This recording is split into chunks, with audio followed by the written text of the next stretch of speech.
Well, hello and welcome everyone to another episode of the Three Books from Hearts and Minds podcast. I am Sam Levy with the CCO, Campus Ministry, transforming college students to transform the world. And I'm here as always, of course, with the one and only Byron Borger of Hearts and Minds Books. Byron, how are you?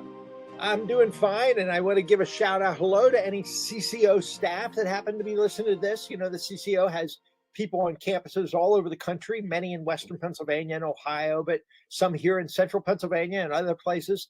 And so if they're listening, since they co-sponsor this, I'm glad for what you do and hope you're doing well this summer. And then for other friends, just that happen to be listening because they're Hearts and Minds friends, welcome along. We're glad you're here. I do my book notes newsletter every week almost. And then we do this podcast every other week too. So for those of you that are listening in for the first time, whether you're from the CCO circles doing campus ministry in that transformational way, or whether you're just one of our Hearts and Minds friends, welcome along. We're glad you're here listening in as we talk about three books.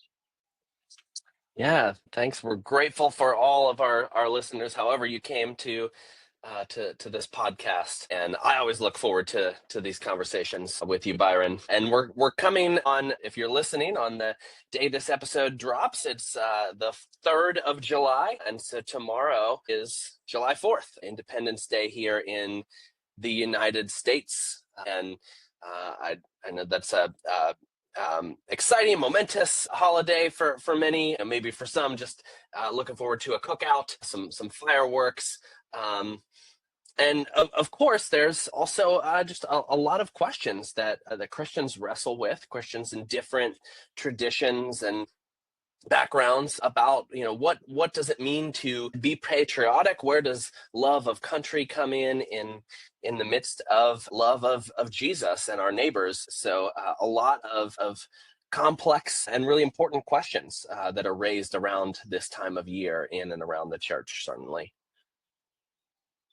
Well, I've got some books that are going to look at sort of the history of the implications of 1776, what happened in that momentous year from a broad perspective. In fact, the first one is just nothing short of brilliant. And it's written by a British evangelical, no less. So it's not even written by an American, but it's about the significant changes that you could look at to understand the Western world in which we live in now, and how so much of that sort of could be emblematic. Maybe not it started in 1776, but how 1776 could be seen as sort of a watershed year. We think of the 4th of July and the Declaration of Independence and the Revolutionary War and so forth, but this broader question of what is going on in America, in Western culture, is in this book called Remaking the World. I'm going to talk about another one by our friend John Fea, called Was America Founded as a Christian Nation? And then we'll look at one by Richard Mouw called How to Be a Patriotic Christian,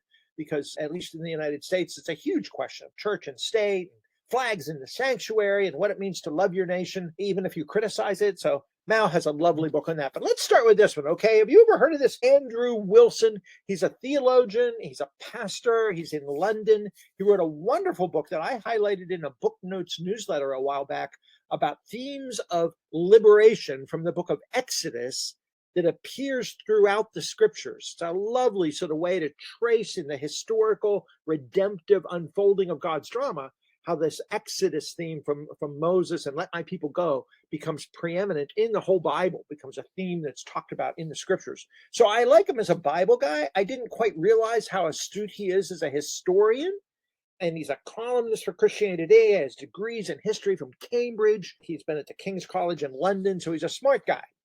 Here's the thing with this book. It's called The Remaking of the World. The subtitle is How 1776 Created the Post-Christian West. This book is lovely. It's a serious hardback. For those that are watching, you can maybe see even the frontispiece. There's two different famous paintings of George Washington and so forth in the front and back of the book. It's well made. It's a handsome hardback, really a well-made, well-crafted history book, lots of good footnotes. But let me just sort of tell you what this is about. He says here in early on in the book that the big idea of this book, he says, is that 1776, more than any other year in the last millennium, is the year that made us who we are. We cannot understand ourselves without it. It was a year that witnessed 7 transformations taking place, and he names them. And these transformations have remade the world and profoundly influenced the way we think about God, life, the universe, and everything. These transformations, sometimes called revolutions, explain all kinds of apparently unrelated features in our culture. They reveal why we believe in human rights, free trade, liberal democracy, religious pluralism. They ground our preference for authenticity over authority, choice over duty, self expression over self denial. They account for all kinds of phenomena that our great grandparents would have found incomprehensible, from intersectionality to Bitcoin. 1776 provides us with an origin story for the post Christian West. So, what he's doing here is he's looking at 7 things, and there's some things on the cover that each stand for stuff. There's a little grid in the inside that explain what each of these books and roses and hats and stuff stand for. But there were 7 major things, he says, and here's what they are. And this book explores all these sorts of things. First is globalization. You wouldn't think that modern globalization came from 1776, but he makes a very compelling case how that began to happen. Of course, the Enlightenment. Everybody knows that, at least most people should know, that Jefferson and these guys quoted Enlightenment secular thinkers about the light of knowledge much more than the Bible. But the Enlightenment was a key movement, the French Revolution you think of, that came to fruition during 1776 in the United States. The Industrial Revolution really took off. The Great Enrichment, he calls it, the American Revolution itself as proper, the rise of Christianity, and the dawn of Romanticism. So these are trends and movements, whether it's social trends like industrialization or whether it's sort of ideological shifts to Romanticism and self-expression and those kind of things, all began to come to a head in 1776. He starts the book by talking about how we understand our culture as what he calls weird. He doesn't really necessarily mean it's that eccentric or peculiar, but he uses this word weird to help explain who we are in our time and place that he says began in 1776. This is what he means by that. Weird is Western. The world is increasingly Western. We're educated. We're industrialized. We're rich, relatively speaking, democratic, ex-Christian, and romantic, by which, of course, he means Romanticism, Walt Whitman and those guys that put heart over head and passion over truth and those kind of things. So Western, educated, industrial, rich, democratic, ex-Christian, and romantic. That's our weirder culture. And that weirdness can be traced by looking at each of those things and how they came about, particularly during 1776, from the way machines were used in Industrial Revolution to the way Christians began to be sort of understood in the public square, how Romanticism came to the rise, what the Enlightenment movement meant in the French Revolution. It is a spectacular, thoughtful, intellectual book. I'm starting with the heaviest one, but it is the broadest thinking. Here's what the great historian Mark Knoll says about it. He says, Andrew's book is extraordinary in every way, a triumph of both creative historical analysis and winsome Christian interpretation. Karen Swallow Prior, who we like, it was at Jubilee, our Jubilee conference this past year. Few books offer as compelling, rich, and insightful cultural analysis that covers so much ground as this one. It's a history for history lovers and for the rest of us. I mean, this guy is a nuanced and whimsical and witty and I think a subtle thinker who has written a very provocative book. I haven't even finished it all. I've sort of dipped in and out over the past year. It's a real important book. And so I wanted to start with this biggest picture of what happened in 1776 and how it remade the world and how we're still living in the implications of that today. Love that. So much important context. I think so much of the world that we live in, that we inhabit in the United States, and it sounds like he's touching on how not just within the US, but how that has also shaped the entire world. We take it for granted often as if it's, this is, well, of course things are the way that they are, but things could have very easily turned out very differently, and all of those factors that led to where we're at today need to be analyzed and considered from that perspective of what does it mean to be a citizen of a culture that bears these, these unique realities that we do so often take for granted and just assume are the default when they're Yeah. anything but. The great James Baldwin said, "We are our history." The literary black writer James Baldwin. We are our history. So I think it compels all of us who are interested in the issues of the day, who want to be wise and culturally discerning in our contemporary Mhm. culture, to know something about history. I'm not a historian, and I get dates and centuries even mixed up sometimes. The broad sweeping question of, but 18th century is so important, and the 1700s and the Revolutionary War is so important, not just because of America getting free from the taxation of King George, but more this broader shift that all came to a head. I mean, a historian could make the case that this stuff started earlier, lasted later, but the way he links it all to the 1776 year is very compelling. I wasn't quite sure I was going to buy it, but it is fantastic. And when you Mm. have guys like Alan Jacobs and Mark Knoll indicating that this is really wise history, good book. So I wanted to start there. It's a book you could spend a year reading. It's thoughtful, it's elegant, it's well made, it's pretty. What a thoughtful work that is about how 1776 created this post Christian culture. Now, others may say, well, wait a minute. That 1776 was a Christian revolution. America was founded as a Christian country. And that's been a huge debate over the years. My friend John Fia is head of the history department at Messiah College, spending a year up at Upper House, one of the great Christian study centers in Minnesota. And he wrote this book called "Was America Founded as a Christian Nation?" Mark. And for readers astute about this debate, that there are people that say, "Oh yes, we're a Christian country." You even guys got like that guy Barton that wrote a book about Jefferson that was so incomprehensible to even moderate historians that they had to pull the book because it was just so much nonsense. But these Christian right wing guys that are kind of all about Christian nationalism are trying to say we're a Christian country, and they say absolutely yes. Other secularists might say, "Oh, no, we're not a Christian country at all. How dare you say such a thing?" as if that's somehow inappropriate. And then there's people in the middle. And I want to put John Fia in the middle that wants to suggest that, oh, of course, a Christian worldview that came out of Europe, the Anglicanism that shaped England, or the Puritanism that shaped some of the pilgrims, clearly led to a culture of virtue and thoughtfulness that was shaped by some kind of a Christian context, obviously so.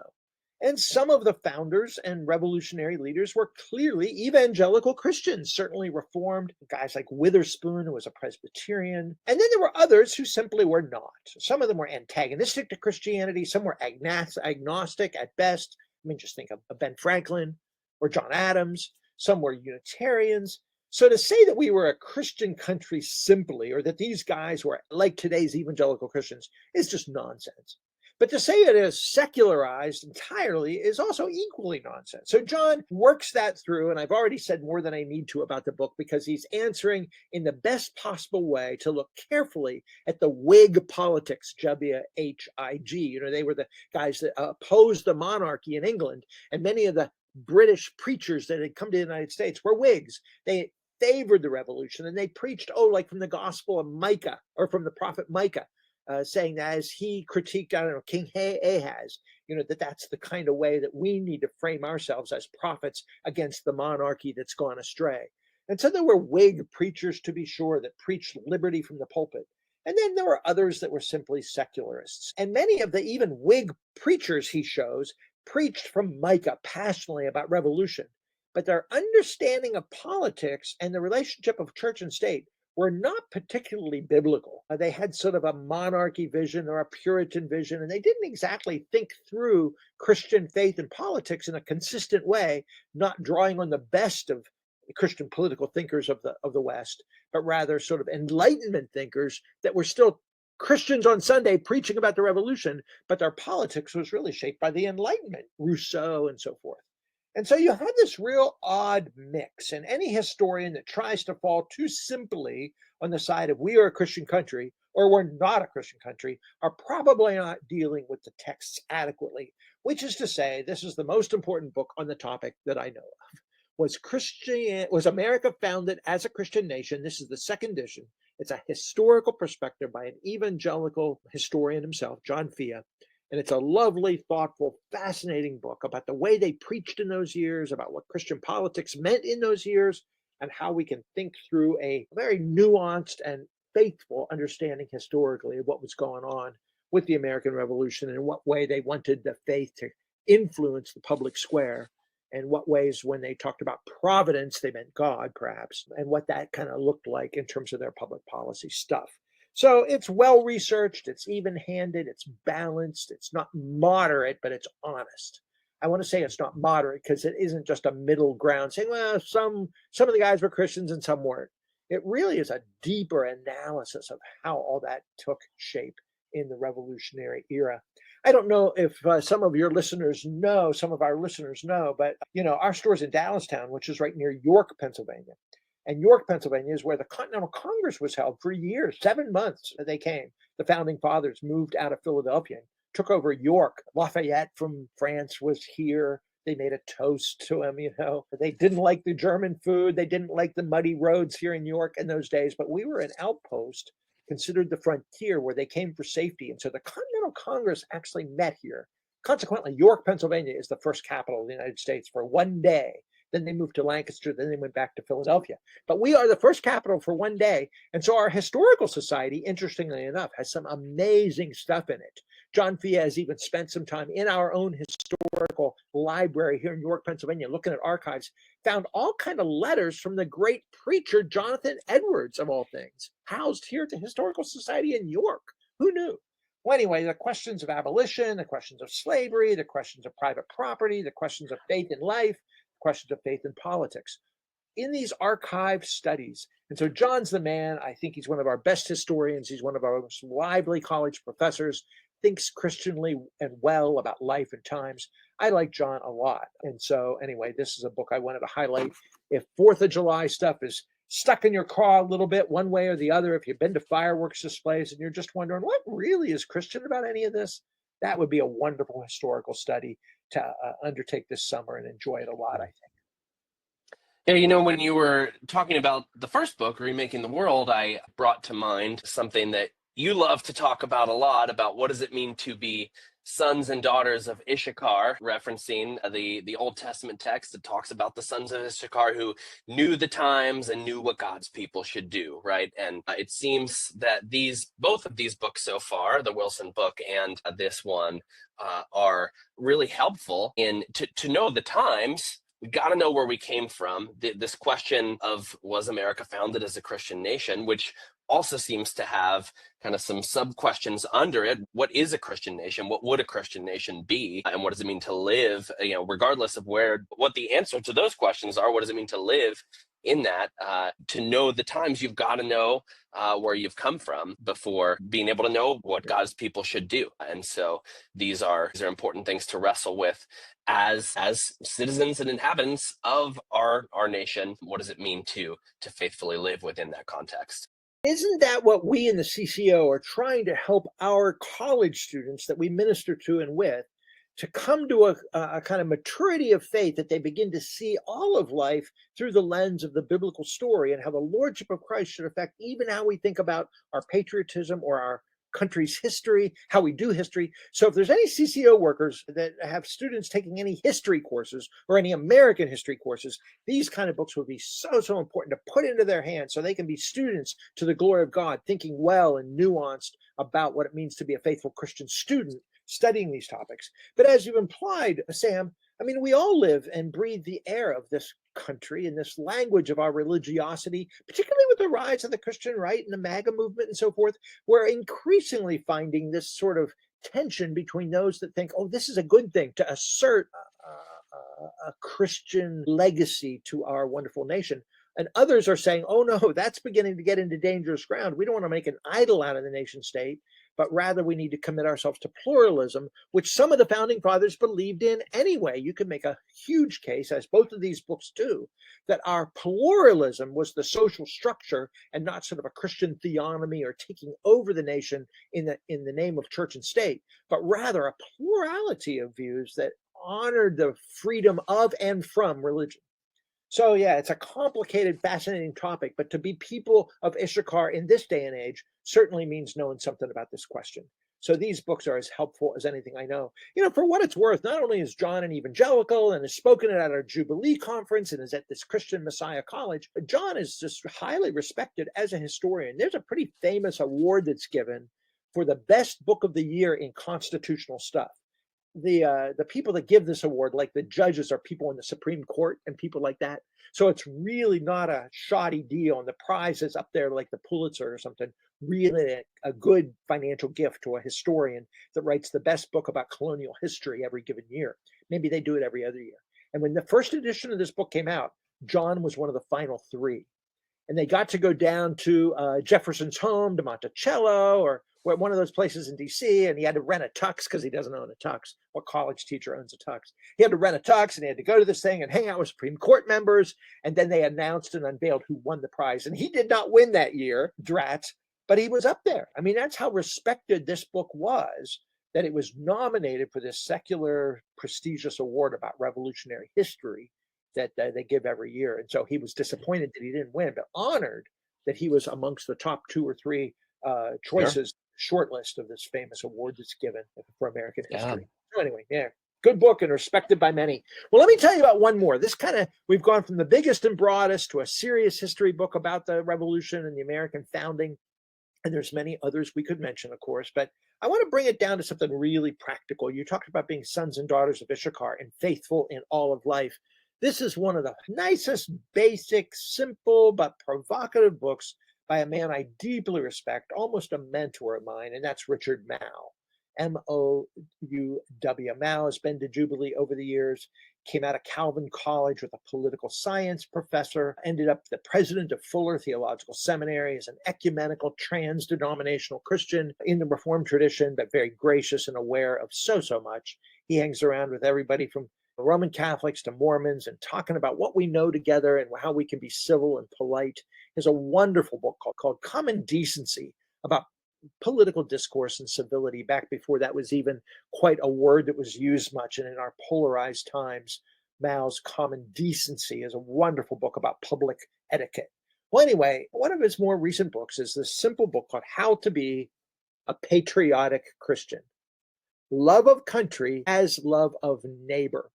And I can't explain all the details of this other than to say that Mouw is deeply rooted in the deepest political philosophy and theology from across the spectrum of theological traditions. He knows his stuff, but he writes most of his books at a popular level.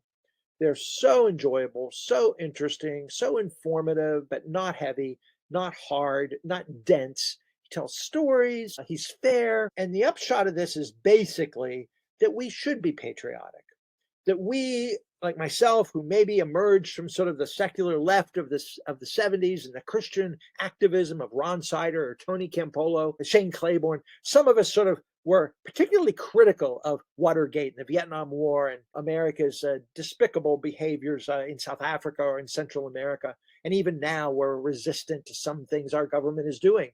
But Mouw reminds us that even though we can critique our country, we can be prophetic and denounce injustices in our country, we still should love the place God has put us. And as we love our land, we grow to love our fellow citizens. And if we love our fellow citizens, we will love our place and the nation that God has given us. This is not to say that we should support anything any particular government does, but the sense of a nationality, of an ethnic group, what the Bible sometimes calls ethnos, ethnicity, they call the nations, that God has called us into various nations. And just like school spirit, we can have kind of a playful loyalty to our particular place. Doesn't mean we have to say we're better than everybody else.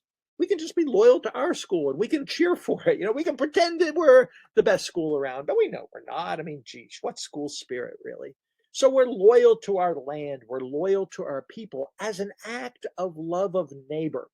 I just found this really intriguing. I've read a lot of books about Christian politics. I've read a lot of books about patriotism and a lot of books from sort of the left about Christian denunciation of injustice in the land and how we should never merge church and state. We should never worship our country. We should never even talk about an exceptionalism as if we're better than everybody else. That humility that's called for in the gospel will supplant any of that sort of exceptionalism where we're prideful, full of hubris, that so quickly leads to nationalism and the idolatries that we denounce. So no, no, no, I don't want to go there. But I can swing too far the other way, Sam. I don't know about you, but I can sometimes be so sour on the wrong things we've done and are doing, the original sin of racism and genocide against Native peoples. It has been so sour that I'm almost afraid to talk about patriotism as a legitimate ideal. And Mao has redeemed that for me. He has said, yes, we should love our land. And it's not to say we're better, it's to say we love our neighbors. And we love our neighbors by loving the institutions and the organizations and the civil society that is erected around us, in part by the institution of government. So we can be proud of our nation. We don't want to put it first. We don't want to put it above the cross. We don't want to put it above Jesus. Certainly not. But we can be within moderate ways indicative of a proper love, a proper sort of limited love for our own nation state, wherever we're from, and from our people and our country. The question of identity comes up. Are we primarily Americans who happen to be Christians? Or are we Christians who happen to be born in the United States, if our listeners are, or Canadians or Mexicans or whatever? So anyway, I like Mao a lot. He's a generous writer. He's a thoughtful guy. He's a generous, kind man. And he's probes for those that need some probing. And he keeps some of us from going off the deep end. I love his courageous, moderate, generous, civic mindedness. And even though I would push back, as I did in my review, I pushed back on a thing or two that I wish Mao would have said a little more strongly. As he gets older, he just gets wiser, and he's so balanced about this stuff. I like him a lot. And if we're interested in civility and a cultural engagement that rejects the polarizations of the culture wars, patriotism is one of those hot button issues. And he offers a word that's going to help us, from whatever side or party you're from, to come to a prudent, Christian, deeply spiritual commitment to love our neighbors, which could give shape by a sort of thing we might want to call patriotism. Yeah. All right, am I kind of hedging my bets here, being careful with this? I think it's the best book I've read on the subject, but it's careful and moderate, and I don't want to go off the rails on either side with this thing. It could be way overstated or it could be way understated. Magic gets it just right. Yeah, and when you say moderate to describe this book and describe Mao, as you kind of alluded to earlier, you're not talking about sort of a kind of a milk toast middle ground that, Not at all. just kind of ignores the complexities of, the whole conversation, but one that, seeks to fairly and wisely take all of that into account, Yeah. embrace the complexity, and not kind of, fall off on either end of that spectrum. And one of the ways Mao does that is through humility, the virtue of humility about our own nation state and about our own opinions about our nation state. That if we hold all of that with a legitimate sort of humility and being a little wary of overconfident, whether it's positive or negative, to be humble, we can be more civil and respectful of others that don't see things quite the way we do, which binds us together as a community. And so if Yeah. we think about community and neighborhood and participation in a membership, like Wendell Berry might put it, a membership of the community, the commonwealth, we say here in Pennsylvania. And if we think of ourselves as part of a commonwealth, it just raises the institutions of civil society a little bit more. We're not just individuals and a state. There's other stuff in there. There's families and associations and memberships and organizations and institutions, all that sort of play their role. And as we think of the goodness of that civil society, it could lead us to an appreciation of a country that allows those kind of things to flourish. A totalitarian state just has the government and the people, and we don't want that. That's not what we're created to be. And so this elevation of various institutions in the civil society of which we're a part, and the tribes and ethnicities and organizations that make that all up, that's pretty complicated. And so praise the Lord for a government that allows the civil society to flourish, so that we can associate with our neighbors and our members of our organizations and institutions across the board in various ways in various places. That's good patriotism. That's Mhm. robust civil life. That's a commitment to the betterment of the people we live among. So I like that humble Yeah. sense of a civil society, and that we love our people, our neighbors. That could then yield to love of country in a very special way. Yeah, you quoted James Baldwin earlier, and Baldwin famously said, "I love America more than any other country in the world, and exactly for this reason, I insist on the right to criticize her perpetually." For some, the challenge in that is, hey, it's okay to criticize your country and to be honest about the shortcoming, the sins, the realities that are there. But also, at the beginning of that quote is to do so out of love for that country, and I don't think he's saying, he loves America more than any other country because of, this kind of elitist, we're the best, we're better than everyone attitude, but because that's his country. That's where he lives. That's where he's a citizen. That's what he's surrounded by. And are we engaging in that kind of careful criticism out of just a desire to tear down, or is it out of love? I love my country because I love the people in it, and therefore I'm called to love this land that I've been called to. And it's out of that love that I seek to speak truth into the world around me. So well put, Sam. Right on. That's exactly what this book is about. And that's exactly how he gets to the questions of religion in public life, religion in the church. I mean, there's even this question about flags in sanctuaries. I know your church is a Mennonite place that has a great missional sense of commitment to around the world. We've talked about this before, but you've got flags of all different countries in your sanctuary. That's pretty cool. And some churches almost have inappropriate sort of ways to honor the flag too much. There we go. This is a book. A lot there, a lot to unpack. And if you want to explore those questions further, here are three great books that'll help you do that. And we invite you to read, dialogue, engage in these questions, wrestle with these things as we seek to be faithful, to love God, love our neighbor. So thank you so much for listening. If you want to place an order these books. Remember, you get 20% off of any books that we named in this episode, and you can order from Hearts and Minds in the first link in the episode description, wherever you're finding this podcast. Make sure to like and share, spread the word. We love our listeners, love hearing from our listeners. Feel free to reach out, dialogue with us, read these books, tell us what you think, tell your friends. So for Byron, Hearts and Minds Books, and the CCO, this has been another episode of the 3 Books from Hearts and Minds podcast. Thanks, friends.